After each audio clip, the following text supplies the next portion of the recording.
Hi friends, in today's video we will discuss on the topic cycloalkane, stabilities of cycloalkane, जिसमें हम cover up करेंगे Baeyer strain theory and its limitations, Coulson and Moffitt's modification, Sachse Mohr's theory, which is the topic of pharmaceutical organic chemistry, unit 5, B Form 3rd semester. It is last unit of organic chemistry. Introduction. The carbon atoms which are attached to one another or form ring are called cyclic compounds. जब carbon atom जो है एक दूसरे से attach होकर ring like structure form करते हैं तब वो साइक्लिक कंपाउंड्स कहलाते हैं. Cyclic aliphatic hydrocarbons are called alicyclic compounds and alicyclic hydrocarbons may be saturated or unsaturated in nature. जो साइक्लिक एलिफेटिक हाइड्रोकार्बन्स हैं वो एलिसाइक्लिक कंपाउंड्स कहे जाते हैं तथा वे जो हैं सैचुरेटेड और अनसैचुरेटेड दोनों नेचर में हो सकते हैं.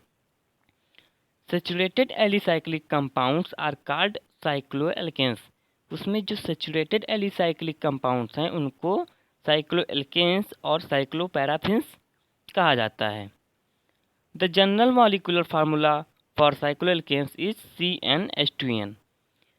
जो CnH2n है ये इनका जनरल मॉलिक्यूलर फार्मूला है. Nomenclature of cycloalkenes. Cycloalkenes have general formula CnH2n where n बराबर 3, 4, 5 and 6. They are also called as polymethylines because of methylene units are joined together to form a ring. इनमें जो methylene है CH2 वो एक दूसरे से कई मिथाइलिन से जुड़ती हैं तब रिंग लाइक स्ट्रक्चर फॉर्म होता है. इसीलिए इनको पॉलीमिथाइलिन्स भी कहा जाता है. Common names. In common naming of cycloalkenes the prefix try, tetra, penta etc are used to present their 4 or 5 carbon atoms. इसमें जो कार्बन की जो नंबरिंग है, जो कार्बन की संख्या जो प्रेजेंट होती है कंपाउंड में, उसके आधार पर जब इनकी नेमिंग की जाती है. अगर 3 कार्बन हैं तो उनके लिए ट्राई, फिर अगर 4 हैं तो टेट्रा, फिर 6 हैं तो हेक्सा, 5 हैं तो पेंटा, एज इट इज़ इनका नॉमिनेशन किया जाता है. आप एग्जाम्पल में जैसे देख सकते हैं try methylene, tetra methylene and hexa methylene. Means इसमें जो है पॉलीमिथाइलिन्स जुड़ी हुई हैं. IUPAC system. IUPAC सिस्टम को आप जानते ही हैं, international union of pure and applied chemistry. इसके अनुसार in this system saturated alicyclic compounds are named by prefixing the word cyclo. Means इसमें जो हम कोई भी कंपाउंड का नाम लिखेंगे तब उसके आगे हम साइक्लो लिखेंगे. And again the name of open chain alkanes having the same number of carbon atoms as the ring. फिर जो कंपाउंड में कार्बन की जो संख्या दी हुई है उसके आधार पर उनका नॉमिनेशन होगा. जैसे आप साइक्लोप्रोपेन को दे सकते हैं, इसमें 3 कार्बन प्रेजेंट हैं तथा 3 कार्बन के लिए जो है उनका सामान्य जो होता है नेम वो होता है प्रोप. तो इसी के लिए cyclopropane as it is cyclobutane and cyclohexane, क्योंकि इसमें 6 कार्बन हैं जिसके लिए इसे हेक्सा होता है और 4 कार्बन के लिए ब्यूट होता है. Naming of substituted cycloalkane. Following rules are followed for naming of substituted alkanes. Cycloalkenes, यहाँ पर साइक्लोएल्केन्स होना चाहिए था. कुछ रूल्स दिए गए हैं सब्स्टिट्यूटेड साइक्लोएल्केन्स के नॉमिनेशन के लिए. First is here substituents get the lowest possible number. जब किसी भी साइक्लोएल्केन्स में अगर जैसे सब्स्टिट्यूटेड है तो इसमें अगर जो सब्स्टिट्यूएंट है वो जुड़ा हुआ है तो जो कार्बन की नंबरिंग होगी वो वहाँ से ही स्टार्ट की जाएगी. एज इट इज़ यहाँ पर आप देख सकते हैं 1 जो है वहाँ पर मिथाइलिन जुड़ा हुआ है, इसीलिए वहाँ से नंबरिंग की जाएगी। तो इसका जो नॉमिनेशन होगा 1 मिथाइल साइक्लोपेंटेन और मिथाइल साइक्लोपेंटेन होगा। सेकेंड पॉइंट क्या है? If 2 or more substituents are present in the ring, then numbering of the carbon atoms of the ring is done in such a way that the substituent which come first alphabetically. अगर दो substituent जुड़े हुए हैं, as it is आप यहाँ पर दे सकते हैं, इसमें दो मिथाइलिन ही जुड़ा हुआ है, तो यहाँ पर तो वैसे अल्फ़ाबेटिकली दोनों सेम हैं, तो आप कहीं से भी नंबरिंग कर सकते हैं, लेकिन जो नंबरिंग होती है वो मोस्टली फर्स्ट सब्स्टिट्यूएंट से ही की जाती है। इसीलिए यहाँ पर जो CH3 पहले जुड़ा हुआ है वहाँ से की गई है 1,2 डाइमिथाइल साइक्लोपेंटेन। लेकिन जो हमने सेकेंड नॉमिनेशन देख रहे हैं, इसमें जो C2H5 जुड़ा हुआ है, नीचे जो C2H5 यहाँ पर ऐड है, इस C2H5 के आधार पर, क्योंकि ये इथाइल है, जो अल्फ़ाबेटिकली जो E है वो पहले आता है M से, इसीलिए यहाँ का नॉमिनेशन जो होगा 4 इथाइल 1 डाइमिथाइल साइक्लोहेक्सेन होगा। एज इट इज़ यहाँ भी वही है, यहाँ जो नंबरिंग की जाएगी वो होगी इथाइल से होगी, क्योंकि ये इसमें भी ई जो है वो अल्फ़ाबेटिकली पहले आता है। थर्ड पॉइंट है, if the ring contains fewer carbon atoms alkyl group attached to it, the compound is named as the derivative of alkane and the ring is treated as cycloalkyl substituent.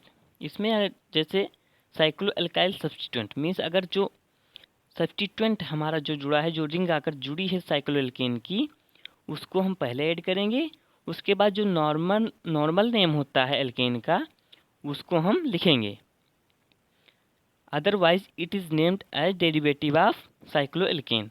अगर ज़्यादा है तब उसमें हम cycloalkane का derivative मानेंगे। As it is आप ध्यान रख सकते हैं, इसमें जो कार्बन की संख्या है इसमें 6 है, और जो हमने ये ले रखा है साइक्लोएल्केन इसमें 4 है, तो जो जहाँ पर जिसमें ज़्यादा नंबर है कार्बन की, वहाँ उसको हम पेरेंट चेन मानेंगे। इसीलिए इसमें जो साइक्लो जुड़ा हुआ है, साइक्लोएल्केन जो जुड़ा हुआ है, उसको हम डेरिवेटिव मानेंगे एल्केन के। इसीलिए इसमें जो साइक्लोएल्केन जुड़ा है उसको हम साइक्लोब्यूटिल मीन्स 3 नंबर कार्बन पर जो जुड़ा है साइक्लोब्यूटिल, और जो नॉर्मल नेम है वो हेक्सेन, तो इसका नेम होगा 3 साइक्लोब्यूटिल हेक्सेन। ये भी स्ट्रक्चर भी एज इट इज़ है। इसमें जो कार्बन की नॉर्मल है एल्केन जो ओपन है, उसमें 4 ही कार्बन जो हैं, लेकिन जो रिंग है उसमें 6 कार्बन, मीन्स इसको हमें पेरेंट मानना पड़ेगा क्योंकि यहाँ पर कार्बन की संख्या ज़्यादा है।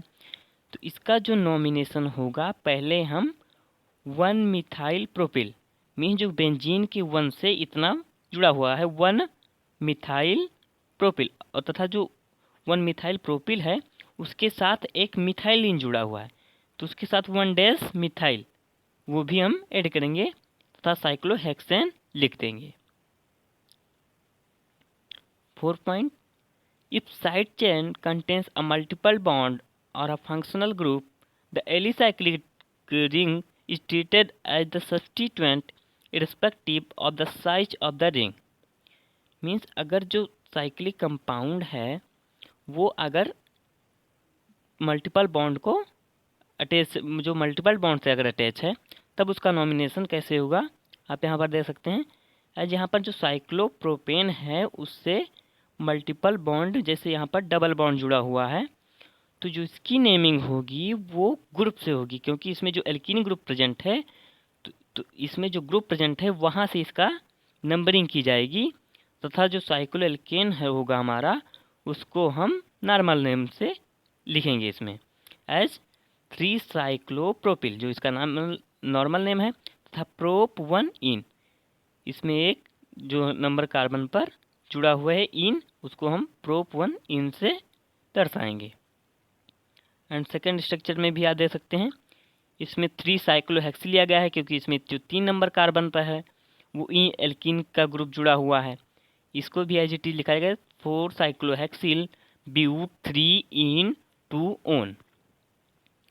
5 पॉइंट हमारा, If multiple bond is present in the ring, then numbering start from multiple bond. अगर जो बॉन्ड साइक्लोएल्केन हमारा उसमें मल्टीपल बॉन्ड प्रेजेंट है एज इट इज़, आप देख सकते हैं साइक्लोब्यूट 1 इन। इसमें जो हमारा साइक्लोब्यूटेन है उसमें एक नंबर पर डबल बॉन्ड प्रेजेंट है, तो नंबरिंग वहाँ से स्टार्ट होगी। साइक्लोपेंटेन 1,3 डाइन, इसमें भी हमारा डबल बॉन्ड 1 पर प्रेजेंट है तथा जो है 3 पर प्रेजेंट है, तो इसमें भी वहीं से नंबरिंग स्टार्ट होगी। मेथड्स ऑफ प्रिपरेशन, साइक्लोएल्केन्स के प्रिपरेशन के लिए कौन कौन से मेथड्स हैं। फ्रॉम डाइहैलोजन कंपाउंड्स, इसको हम फ्रेंड रिएक्शन भी बोलते हैं। Suitable dihalogen compounds on treatment with sodium और zinc give corresponding cycloalkanes. Means suitable, इसमें जो है एक कंडीशंस अप्लाई होगी और आपको मैं अभी आगे बताऊंगा। इसमें जब हम 1,4 डाई ब्रोमोब्यूटेन को जेडन के साथ रिएक्ट कराते हैं in the presence of ethanol, इसके प्रेजेंस में हीट होता है, जब इसके साथ ट्रीट होता है तो जो है हमको साइक्लोएल्केन प्राप्त होता है। साइक्लोब्यूटेन जो हमारा यहाँ पर कंपाउंड हमको प्राप्त हो रहा है। और हाँ, जैसे हमने बताया था कि इसमें सुइटेबल डाइहैलोजन कंपाउंड लेंगे। मीन्स अगर इन केस ऑफ 1,5 ऑफ 1 और 1,6 कार्बन, मीन जैसे हमने यहाँ पर 1,4 ले रखा है, लेकिन अगर 1,5 और 1,6 कार्बन आएगा तो ये जो है ये साइक्लिक कंपाउंड नहीं देंगे, ये चैन एल्केन फॉर्म करेंगे। मीन्स नॉर्मल एल्केन जो है वो फॉर्म करेंगे, ना कि साइक्लोएल्केन। सेकेंड पॉइंट है पायरोलाइसिस ऑफ कैल्शियम और barium salt of dicarboxylic acid, इसको हम बोलते हैं विश्लेषणस method. When calcium or barium salt of adipic and pamelic acid or sabric acid is heated, a cyclic ketone is formed and thus reduced to cycloalkanes by Clemmensen reduction. इसमें जो है हम जब calcium एडिपेट लेते हैं तब और उसको हम रिएक्ट कराते हैं कैल्शियम के साथ रखकर हमको हीट करते हैं, तब फॉर्म करता है ये साइक्लोपेंटेनोन, और इसका अगेन हम क्लेमेंसन रिडक्शन कराते हैं। HCl एंड ZNHG ये कम प्रेजेंट रहता है क्लेमेंसन रिडक्शन में, तब हमको एज अ प्रोडक्ट साइक्लोएल्केन प्राप्त होता है। थर्ड पॉइंट है हमारा hydrogenation of aromatic compound. Benzene on catalytic hydrogenation at high temperature and pressure gives cyclohexane.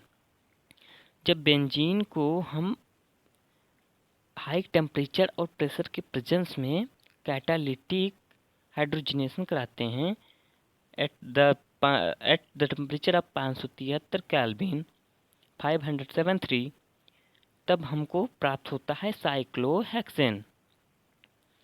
Fourth point reaction जो हमारा होगा method Simmons Smith reaction. In this reaction alkene is treated with methylene iodide and ZnCu couple to give cyclopropane. इसमें जो है हम alkene लेंगे, उसका reaction होगा मिथाइलिन आयोडाइड के साथ in the presence of ZnCO, इन दोनों के कपल के प्रेजेंट में होगा, जिससे हमको साइक्लोप्रोपेन प्राप्त होता है। From esters of dicarboxylic acid known as Dieckmann, इसको हम डिकमैन कंडेंसेशन के नाम से भी जानते हैं। इसमें जो है एडिपिक एस्टर लेंगे हम, उसको हम रिएक्ट कराएंगे सोडियम एथॉक्साइड के साथ, जिससे हमारा बीटा कीटो एस्टर फॉर्म करता है। यहाँ पर आप देख सकते हैं 2 कार्बोटॉक्सी साइक्लोपेंटेनोन ये फॉर्म करता है।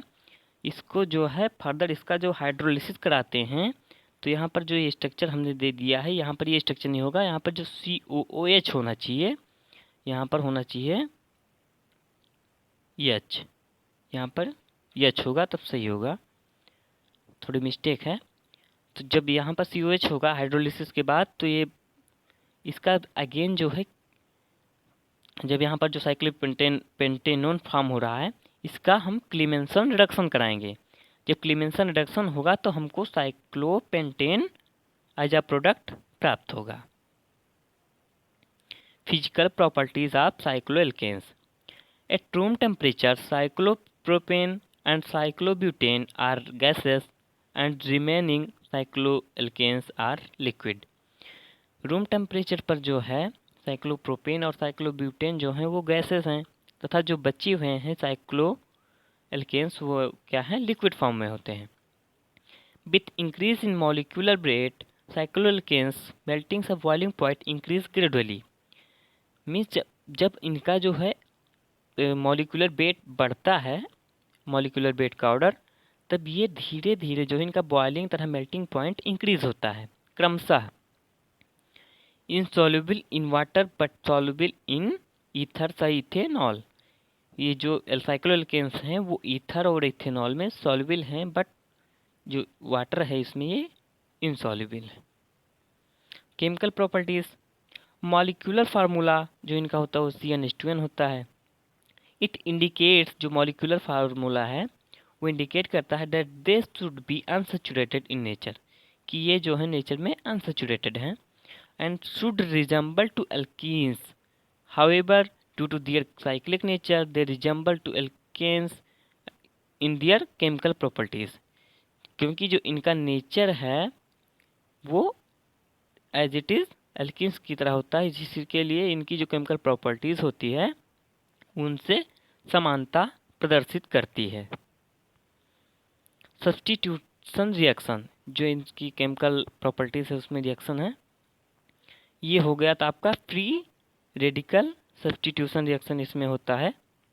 इसमें जो है साइक्लोएल्केन का क्लोरीन के प्रेजेंट में क्लोरीन से रिएक्शन होता है अल्ट्रावायलेट लाइट के प्रेजेंट में, जिससे हमको क्लोरोसाइक्लोप्रोपेन प्राप्त होता है। सेकंड रिएक्शन जो हमारा वो है एडिशन ऑफ हैलोजन या क्लोरीन ब्रोमीन का, मान लीजिए इसमें जो है प्रोपेन से इसका रिएक्शन हो रहा है, प्रोपेन का रिएक्शन हो रहा है Br2 से in the presence of CCl4 in the dark, और ये जो है फॉर्म कर रहा है 1,3 डाईब्रोमोप्रोपेन। थर्ड रिएक्शन है इसकी ऑक्सीडेशन। इसमें जो है ऑक्सीजन के प्रेजेंस में इनका KMnO4 के प्रेजेंस में इनका जो है ऑक्सीडेशन होता है, जिससे ये एडिपिक एसिड फॉर्म करते हैं। Stability of cycloalkanes. Beer's-Stein theory most important जो टॉपिक है, ये वेरी इंपॉर्टेंट है examination as to be examination. Adolf von Baer in 1885, a German chemist, proposed a theory for stability of cycloalkanes। जो bear थे Adolf von bear, इन्होंने 1885 में एक theory propose की साइक्लोएल्केन्स की स्टेबिलिटी के बारे में। He based on the fact that normal angle between any pair of bond of a carbon atom is 109 degree and 28 minute. जो इनकी थ्योरी है वो नॉर्मल बॉन्ड एंगल पर, कार्बन के नॉर्मल एंगल बॉन्ड एंगल पर डिपेंड है। Here Baer postulated that any deviation from this normal tetrahedral value would result on internal strain on the ring. जो ये 109 डिग्री 28 मिनट है, इसमें जब कोई डेविएशन होता है, कोई विचलन होता है इस वैल्यू में, तब जो रिंग है उसमें स्ट्रेन होता है, मीन्स तनाव उत्पन्न होता है। उसी के लिए इन्होंने थ्योरी दी जो उनके स्टेबिलिटी पर इफेक्ट करता है। All carbon atoms of cycloalkanes ring are planar, indicating that cyclopropane equilateral triangle and cyclobutane square and others regular polygons। जो साइक्लोप्रोपेन है वो इक्विलेटरल ट्रायंगल मीन्स ये समबाहु त्रिभुज होता है, तथा जो साइक्लोब्यूटेन है वो स्क्वायर होता है। तो इन्होंने ये बताया कि जो आइडियल वैल्यू है, जैसे इसमें जो होता है 109.28 डिग्री या 0.5 डिग्री होता है, अगर इस वैल्यू में कोई डेविएशन आता है तो जो रिंग है उसमें एक स्ट्रेन उत्पन्न होता है, खिंचाव उत्पन्न होता है, जिससे उनकी स्टेबिलिटी पर इफेक्ट करता है। इसके लिए आपको नॉर्मल वैल्यू जो इनकी आइडियल वैल्यू है, तथा जो इंटीरियर वैल्यू है जो उन्होंने बेयर्स ने प्रदर्शित की थी, और तथा जो इसमें डेविएशन होता है, उसके आधार पर आप इसको स्पष्ट कर पाएंगे। आप आगे देखते हैं। In cycloalkanes the interior CCC bond angle deviates from 109.5 degree. जो साइक्लोएल्केन्स हैं, आप यहाँ पर जो वो है टेबल है, आप देख सकते हैं। जो इंटीरियर CCC बॉन्ड एंगल है वो 60 डिग्री है। इसका जो है वैल्यू निकालने का जो मेथड होता है वो मैंने आगे बता रखा है। तथा जो आइडियल वैल्यू है ये सभी कंपाउंड्स के लिए सेम होता है। जो जितने भी sp3 का हाइब्रिडाइज्ड कार्बन है उनके लिए ये 109.5 डिग्री होता है। तथा जो आइडियल वैल्यू है उसमें से हम जब इंटीरियर वैल्यू को माइनस करते हैं तो हमारा जो एंगल डेविएशन होता है, मीन्स जो इतना 49.5 डिग्री आया है, ये स्ट्रेन उत्पन्न होता है जब साइक्लोप्रोपेन में, तब जो उनकी स्टेबिलिटी पर है वो इफेक्ट पड़ता है। मीन्स जितना एंगल डेविएशन होगा, एंगल स्ट्रेन जितना अधिक होगा, उसकी स्टेबिलिटी उसकी उतनी ही लेस होगी। जो बेयर्स ने था वो उन्होंने यही स्पष्ट किया। Deviation in bond angle cause strain in the molecule called angle strain which decrease stability and increase reactivity. जो डेविएशन होता है वो जो कंपाउंड है उसकी स्टेबिलिटी को डिक्रीज करते हैं और उनकी रिएक्टिविटी को इंक्रीज करते हैं। Higher deviation in bond angle less stable is the ring. जितना हायर डेविएशन होगा बॉन्ड एंगल में, उनकी स्टेबिलिटी ही उतनी ही कम होगी। इसके अनुसार जो साइक्लोपेंटेन है वो मोस्ट स्टेबल होगा। अब आप इनको आगे देखेंगे कि इनका जो वैल्यू है वो निकाला कैसे जाता है। जो इंटीरियर एंगल है वहाँ पर आप देख सकते हैं, इसको जब हम 180 में से 360 अपॉन n जो है वो साइड्स, नंबर ऑफ साइड्स होता है। n is the number of sides. जैसे साइक्लोप्रोपेन उसमें 3 साइड्स हैं, साइक्लोब्यूटेन उसमें 4 हैं, साइक्लोपेंटेन है उसमें 5 हैं। ऐसे ही हम इनकी वैल्यू निकालते हैं। तो जो इंटीरियर वैल्यू होता है वो cyclopropane, cyclobutane, cyclopentane and hexagon जो है इनके लिए होता है respectively 60 degree, 90 degree, 108 degree and 120 degree. तथा जो हेप्टागोन है उसके लिए 128.6 डिग्री होता है। जो साइक्लोप्रोपेन है वो इक्विलेटरल ट्राई एंगल है।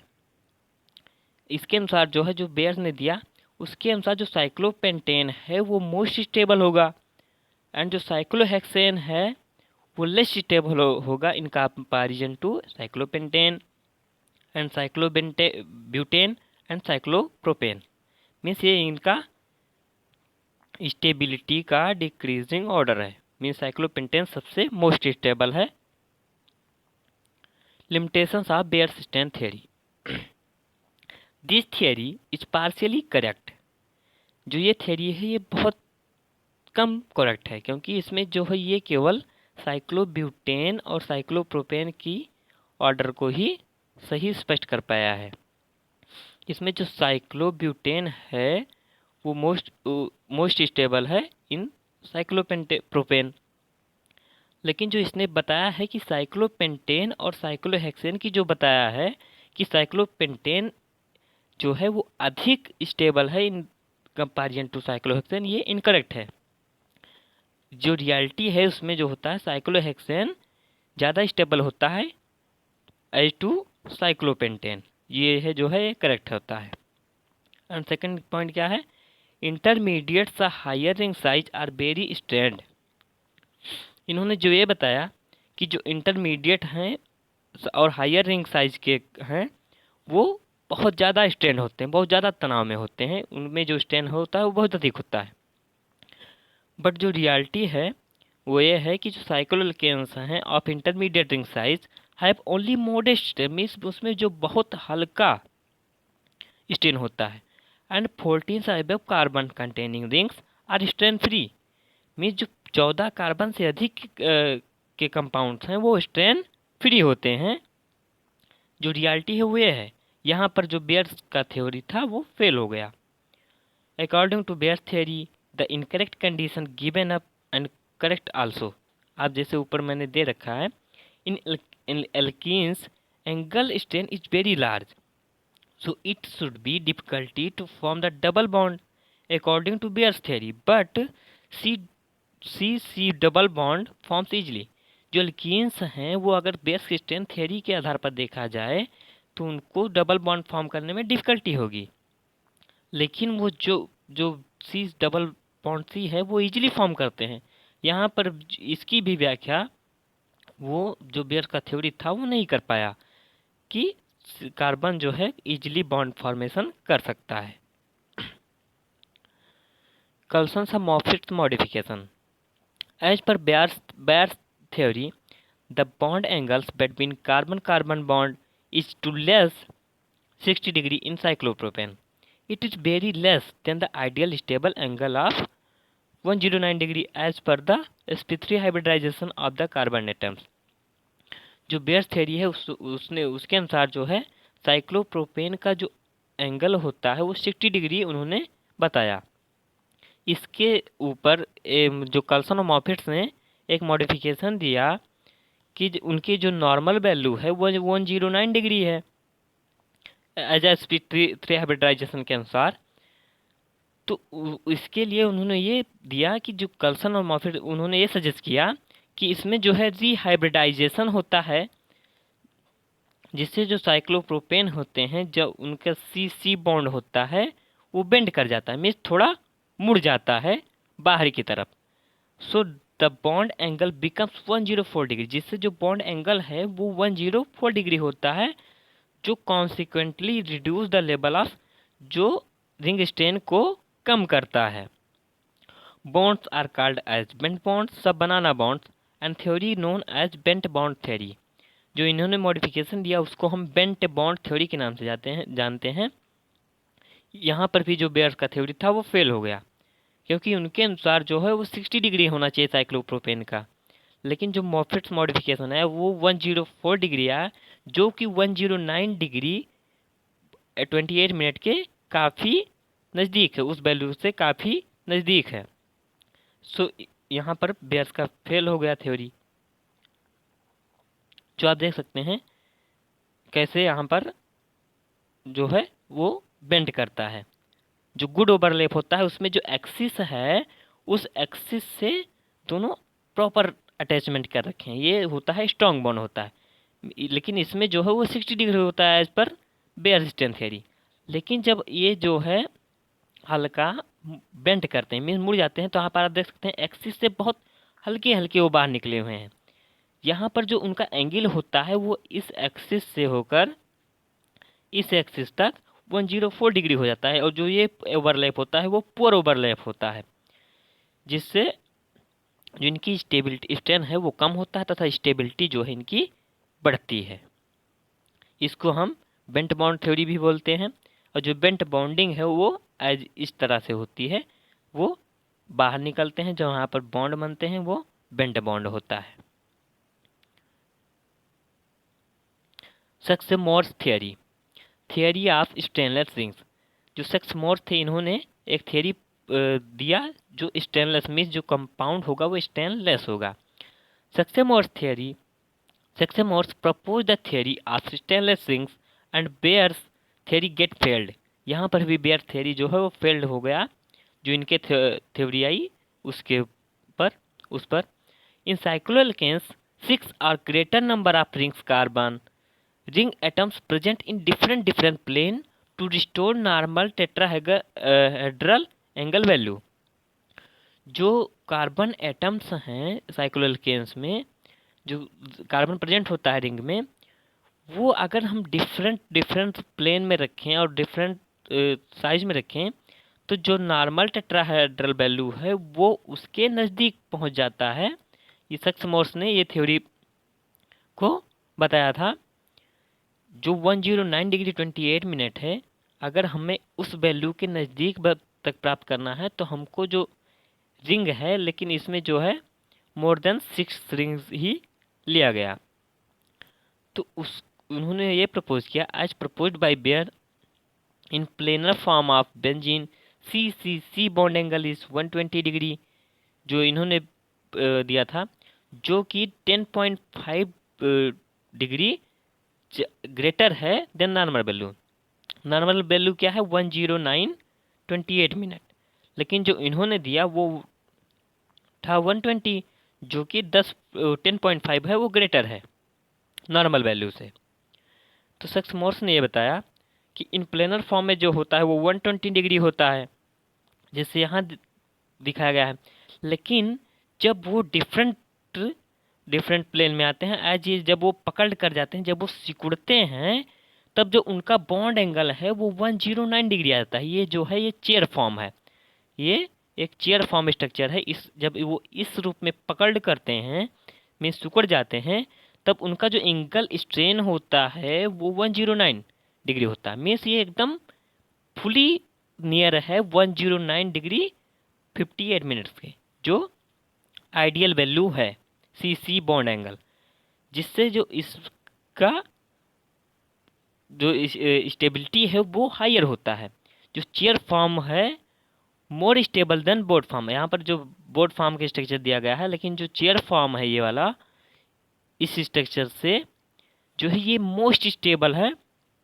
Sachs and more propose that such rings can become free from strain if all the ring carbon are not forced into one plane as was assumed by Baer। जैसे कि bear ने बताया था कि वो planar में हो, लेकिन अगर जो उनका कार्बन का जो है वो फोर्स ना करे प्लेन में रहने के लिए, बल्कि वो डिफरेंट डिफरेंट प्लेन में अगर प्राप्त कर लें, तो उनकी जो स्टेबिलिटी है वो इंक्रीज हो जाएगी। और जो इनकी थ्योरी थी वो सही थी। Here is end of the video.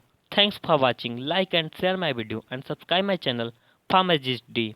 You can got the notes of this topic and all be from third semester from my Telegram channel or my WhatsApp group. So thank you. Share with friends and easy study of pharmacy. So thank you.